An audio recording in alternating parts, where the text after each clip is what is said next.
এটা হয়তো বুঝতে একটু সময় লাগবে, but blunt person in your life who cares about you কিন্তু তাও তোমার ভুল হলে মুখের ওপরই তোমাকে সেটা বলে দেয়, তোমার ছোট, ছোট ভুলগুলো শুধরে দেওয়ার চেষ্টা করে, is actually the one worth keeping.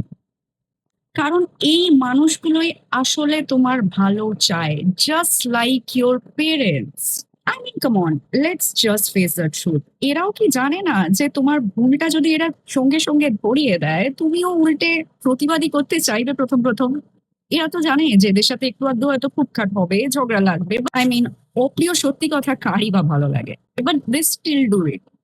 The reason is simple, they want you to do better in life. আর এটা সবাই চায় না। People are selfish. উল্টো দিকে দ্য পিপল প্লিজার, যে হয়তো তোমার সব কথায় হ্যাঁতে হ্যাঁ মেলায়, তোমার ভুলগুলোতেও তোমার সাথ দেয়, কোনোদিনও তোমাকে বুঝিয়ে দেওয়ার শোধরানোর চেষ্টা করেন না, বা করে থাকলেও তাতে বেশি জোর দেয় না, কারণ তাদের তাদের স্পেসিফিক্যালি কোনো ক্ষতি নেই, অন্তত তাদের লাভই আছে। Always remember, the one who puts butter is always holding a knife. So keep the blunt person close. You need them.